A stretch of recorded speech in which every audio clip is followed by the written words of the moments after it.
मिरजेत Arif चौधरीचे wanted photo झळकले। Sameer Shaikh खून प्रकरणी आरिफ चौधरी फरार। माहिती देणाऱ्या व्यक्तीला रायबाग पोलीस ठाणेतर्फे प्रोत्साहन बक्षीस जाहीर।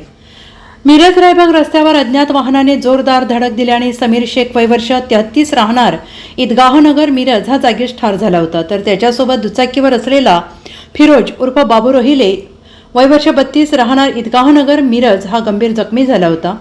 रायबाग पोलीस ठाणे पोलिसांनी सखोल चौकशी करून समीर शेख याचा अपघात नसून खून झाल्याचं निष्पन्न झाल्यानंतर माजी नगरसेवक इब्राहिम चौधरी यांचा मुलगा जुबेर चौधरी याला अटक केली आहे। आणि या गुन्ह्यात आरोपी आणखीन 3 आरोपींची नावे पुढे आली आहेत। आरिफ चौधरी राहणार मिरज, रोहित जगदाळे, गिरीश उर्फ उमेश विजय नरगुंदे दोघे राहणार सांगली अशी तिघांची नावे आहेत। हे तिघे अद्याप फरार असल्याने या तिघांचे wanted photo Miraj Mahatma Gandhi police Thane येथे झळकले आहेत। अशी माहिती त्यांची माहिती देणाऱ्या व्यक्तीला प्रोत्साहन योग्य बक्षीस देणार असल्याचं रायबाग पोलीस ठाणेतर्फे आवाहन करण्यात आलं आहे, माहिती देण्यात आली आहे। Bureau report SBN Marathi Miraj.